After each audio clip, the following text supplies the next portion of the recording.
I am a big fan of the Tony Hawk franchise. The first Tony Hawk game that I ever actually played was Project 8, which I hear wasn't actually the best in the franchise, but it was certainly great when I was a kid. I personally never really ventured into the first two games in the Pro Skater franchise, as at the time I was younger and I couldn't buy games for myself. However, I've always loved the concept of skateboarding as my brother used to do it. And doing cool tricks in-game was so fascinating as I could do tricks that my brother could do in real life. And I was so excited when the Tony Hawk's Pro Skater 1 and 2 Remaster was announced. My only other experience with the Pro Skater franchise was Tony Hawk's Pro Skater 5. And let's be honest, we all know how that one went.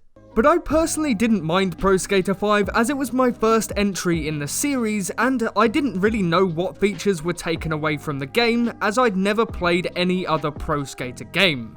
But I got to play a much better version of Pro Skater 5 with the Tony Hawk's Pro Skater 1 and 2 Remaster. Getting used to the controls in Tony Hawk's Pro Skater 1 and 2 was a particularly odd one, as up until this point, I had been playing Pro Skater 5 in anticipation for the release of the 1 and 2 Remaster. And therefore, I was remembering the Pro Skater 5 controls and not the Pro Skater 1 and 2 controls. One of the main issues I found for myself is that the grind button slams the player on the ground in Pro Skater 5 and doesn't in Pro Skater 1 and 2. It's just these little things that I had to adapt and change in the way I play.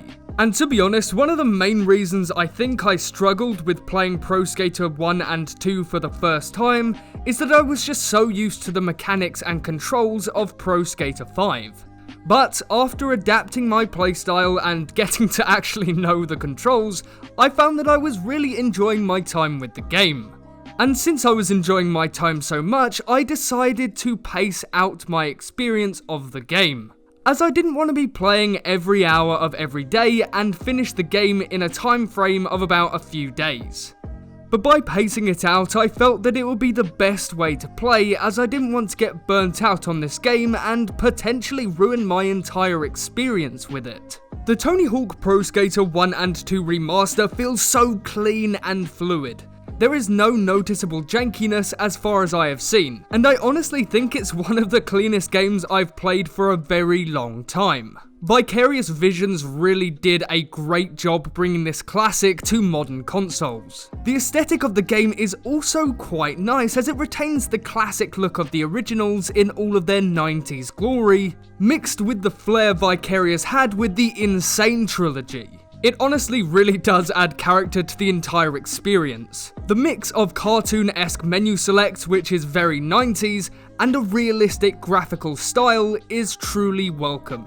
Even the returning pro skaters have been aged to match their modern day selves instead of their younger counterparts like in the original game. When I first booted up the game, I decided that I was going to go the completionist route as I made sure I did all challenges on all maps. By doing this, it actually allowed me to appreciate and learn each individual map. This ensured that every time I'd play a map again, I would know the right routes to take for the biggest combos. And for sure, this did help me in the multiplayer. I'd have to say that my favourite maps are School 1 or Skate Street. These maps are big enough that you aren't restrained or confined to one area, but small enough that traversal doesn't take too long. School 1 is very nice as it offers a wide variety of tricks to be performed over handrails by a set of stairs or a swimming pool turned into a bowl. And I'd say that School 1 is in a much more linear fashion than most other maps, apart from maps like Downhill, which are literally linear. And School 1 does have a really nice level design. The colour palette really pops on the screen, it's just overall very visually pleasing. Now, Skate Street is my ideal map. I really love the aesthetic in general, and it looks like skate parks that I've actually been to myself. The entire map has a really good flow to it, and since everything is crammed so close together, there's not a lot of downtime when swapping to a different ramp. Now, I'm not going to go over all of the maps in this remastered bundle because there are tons, but if you were to personally ask which maps I prefer from a specific game, I would have to say that I preferred Pro Skater 1's levels to the ones in Pro Skater 2.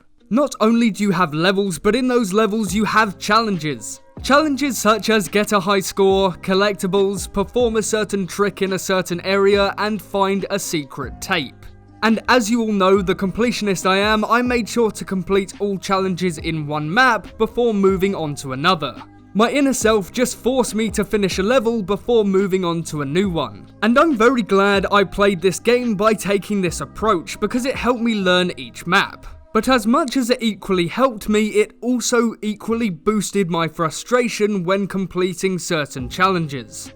Specifically the ones where you have to do a certain trick in a combination across an entire map. And let me tell you all, the map Mall was the bane of my existence throughout this entire game. These challenges are a great way to spend your time in a level as it gives skating a purpose in a level. After completing all of these challenges, I found my time in a level to be less exciting, as I wasn't really striving for anything and there was no thrill of completing a massive combination of tricks. Instead, it just turns into skating around a skate park. Luckily, there is actually a feature to replay these challenges, which is a lovely bonus.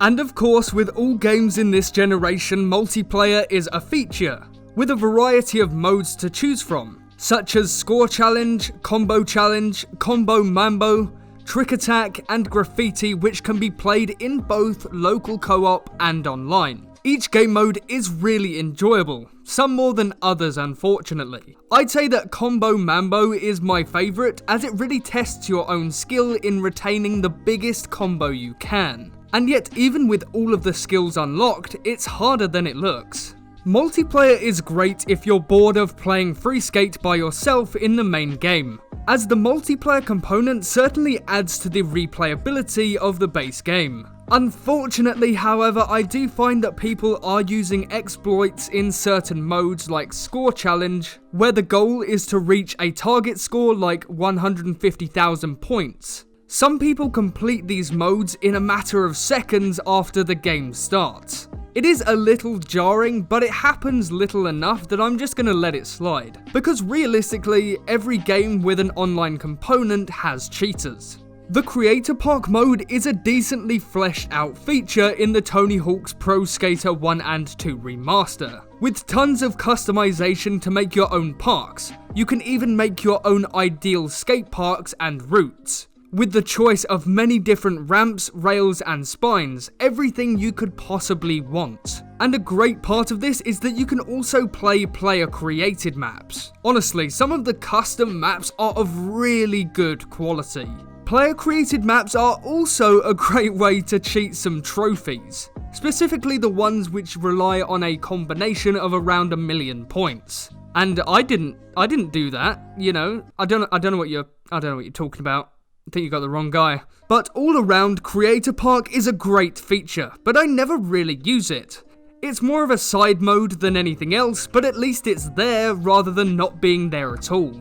The Creator Skater feature in general does have great customization. You can apply customization to all aspects of your character. From socks to hats to tattoos, everything you need to create a virtual version of yourself with brands like Monster Energy, Vans Off the Wall, and many more having t-shirts and jumpers with these logos. Now, although Pro Skater 1 and 2 does have a lot of cosmetics, it doesn't have a lot of character choice, in the sense that all the heads are presets from a selection and are not fully customizable with sliders like we've seen in other games. Now, it's not too much of a pain, but I have been able to create a somewhat older version of myself to a certain degree, let's say. There is even customization for each pro skater. However, this only turns out to be 3 or so preset outfits, but they do add a decent amount of visual diversity that they are a welcome addition to customizing some legendary skaters. Skateboard customization, however, is fantastic with many boards to choose from. You can choose to customize your own personal board however you like, with different grip tapes, trucks and wheels. There is just so much to choose from. There are even animated skateboards that you can get from completing different challenges, which is a great way of enticing players to complete those challenges. The music in this remaster is fantastic, and it always has been.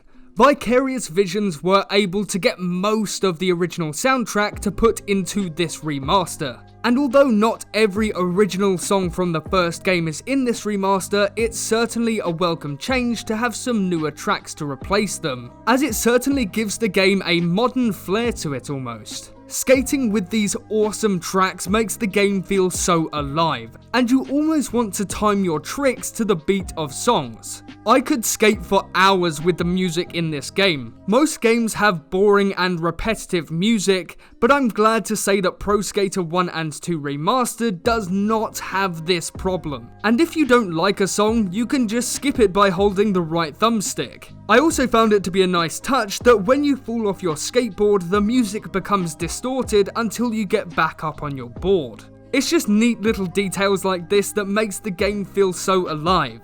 And I like the soundtrack so much, I regularly listen to it when doing work or if I'm at the gym, as it always gets me pumped up and ready to go. Tony Hawk's Pro Skater 1 and 2 Remastered offers a wide range of modes and features for both online and offline. And in my opinion, I'd say it's certainly worth a buy if you are interested, especially as there is a lot of content to get through, such as level challenges to Pro Skater challenges that add to your playtime in a fun and enjoyable way. And even after completing the game and all of its level challenges, I found it was still fun to traverse each park, trying out new tricks and routes in each level to get the highest combo possible. Now hear me out, this may have been an odd call on my end, but I personally left the multiplayer till I finished the main game, as I was sure that I would never win a match in an online game if I didn't know the tricks, and I'm glad I did wait, as some people in this game are utter gods, and I'm not even joking, so just bear that in mind when it comes to the multiplayer. But in all fairness, you will need to get good, as the saying goes, to get first place in any online match. I truly can't stop playing this game, as my only real experience with the Tony Hawk franchise was Project 8 and Pro Skater 5, and this is by far superior to both of them by a mile. And with all the maps and tricks you can perform, you truly feel invincible as you do a 900 on a half pipe, or even something simple as a spine transfer. Either way, with everything that this game holds, it truly does make you feel like a pro skater. But thank you so much for watching this video. If you did enjoy, then subscribe and turn on that notification button so you don't miss another upload from me. So thank you, and goodbye.